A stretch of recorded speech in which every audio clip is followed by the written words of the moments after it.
Bonjour les amis. Alors, nous allons cette fois-ci parler, dans le cadre du frugalisme, toujours des économies d'eau. Comment économiser l'eau? Alors, allons voir ça. Alors, ça c'est une petite exemple qu'on peut trouver sur le site des eaux de Marseille. Alors, je coupe l'eau du robinet en me savonnant les mains. Oui, je récupère l'eau de cuisson pour arroser mes plantes. Oui. Les lingettes, prends une douche plutôt qu'un bain, je garde un, je bois l'eau du robinet, je coupe l'eau quand je me savonne, je vérifie que le lave-vaisselle soit bien rempli, j'installe un pommeau de douche économe, voilà. J'installe un mousseur au robinet pour économiser l'eau. Système de récupération de pluie, ça, c'est pas toujours possible. C'est possible quand on est en maison individuelle. Malheureusement, quand on est en immeuble collectif, bah voilà. Je règle la température de mon chauffe-eau. Il faut savoir que la plupart des chauffe-eau, des cumulus, etc., peuvent se régler. Généralement, ça se trouve en dessous, ou pour les modèles digitaux, ça peut se régler au tableau.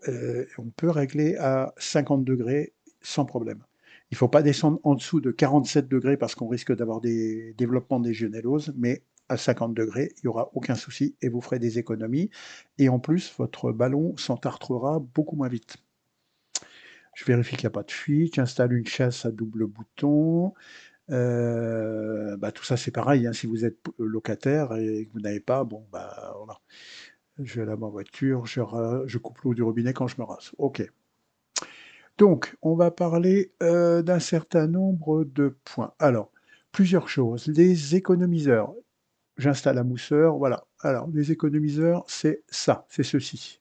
Alors, ça peut s'installer soit entre le robinet de la douche, soit juste avant la douche, soit à la sortie du robinet de douche. Et on a des pastilles de couleurs, de différentes couleurs, qui peuvent régler le débit, hein. Alors là, c'est marqué en gallons, malheureusement, c'est dommage. Un gallon, c'est égal à 3,78 litres, hein. Bon, 3,5, 3 litres et demi, en gros, hein. C'est ça, hein. Donc, le but étant qu'il y ait suffisamment d'eau, mais que ben, lors de votre douche, on puisse, on puisse comment dire, euh, voilà, on l'installe entre la douche et puis ça permet de réduire le débit. Bon, là, c'est tout écrit en anglais, je ne sais pas pourquoi.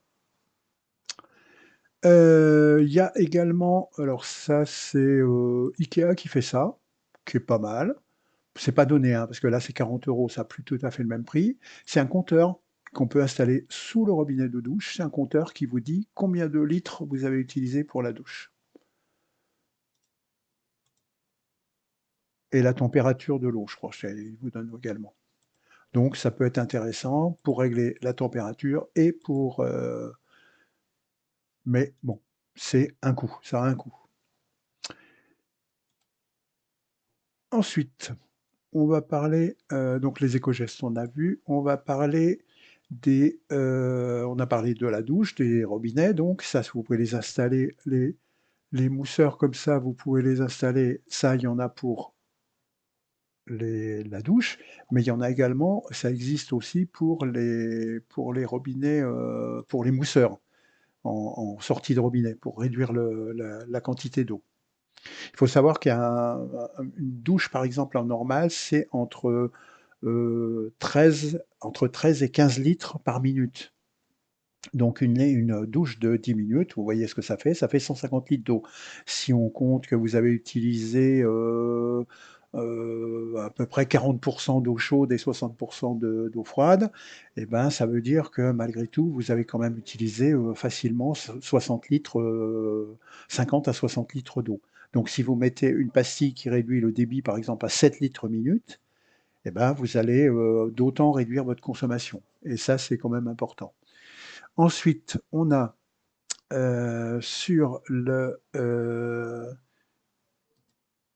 les chasses d'eau. Alors, les chasses d'eau, effectivement, on nous dit que l'utilisation d'une chasse d'eau, ça peut consommer jusqu'à 9 litres à chaque passage aux toilettes. Ça, c'est quand vous tirez la grande... voilà, normalement, c'est 3 litres, 9 litres. Sur les anciens, ça peut monter jusqu'à 11-12 litres. Alors, sur les anciens, il y a une chose qu'on peut faire, c'est une astuce qui est assez connue, c'est mettre une bouteille d'eau dans le réservoir de la chasse d'eau. Vous prenez une bouteille, une ancienne bouteille en plastique par exemple, vous la remplissez d'eau, vous la mettez dans le réservoir. Attention, il ne faut pas la mettre du côté du flotteur, parce que ça peut bloquer le flotteur, il faut la mettre de l'autre côté. Ça veut dire que si vous mettez une bouteille d'un litre, bah, ça va réduire d'un litre la contenance de votre chasse d'eau, ce qui fait qu'à chaque fois que vous allez tirer l'eau, au lieu de tirer 9 litres par exemple, vous tirerez plus que 8 litres. Après, il ne faut pas trop la réduire, parce qu'il faut quand même qu'il y ait suffisamment d'eau pour que ça puisse chasser les matières. Mais c'est une bonne astuce. Une autre astuce que moi j'utilise également sous la douche, vous savez que quand on tire de l'eau, bah, il y a toujours une partie où vous avez de l'eau froide avant d'obtenir de l'eau chaude. Alors moi, pour l'avoir mesuré, j'ai mesuré que à mon évier de cuisine, il me faut 1,5 litre avant d'obtenir de l'eau chaude, et à la douche, il me faut un peu plus de 2 litres. Donc ce que je fais, j'ai un petit seau. Quand je prends la douche, que j'ouvre, le temps que la température se stabilise, je fais couler l'eau dans le petit seau.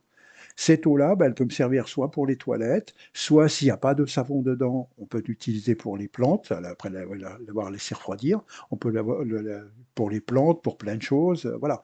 C'est toujours autant d'eau d'économiser.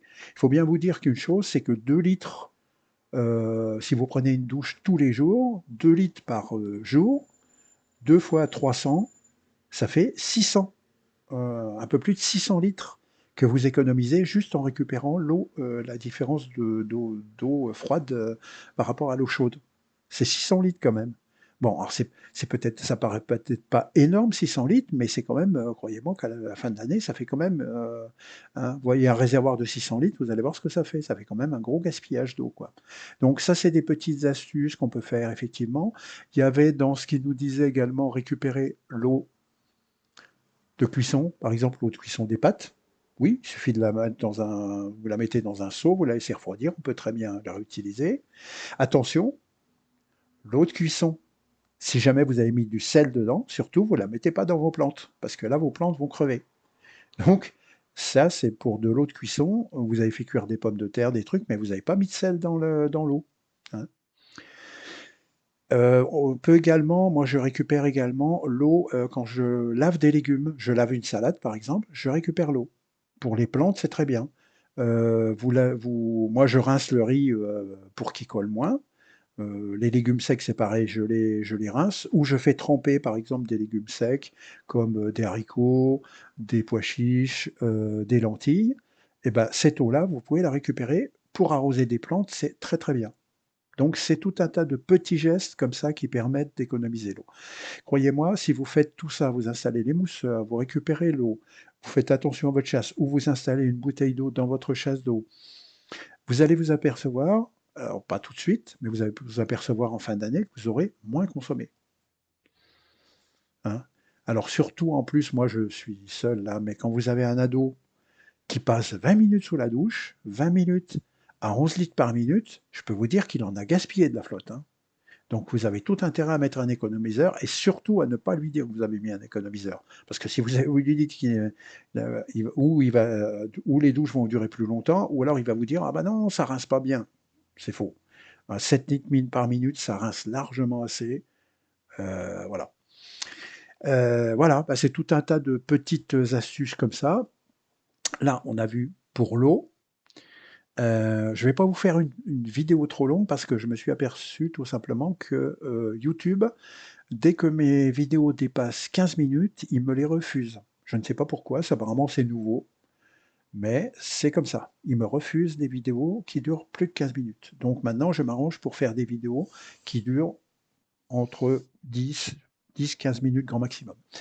Prochaine vidéo, on parlera des économies d'électricité et vous allez voir que là, il y a de quoi faire aussi. Hein.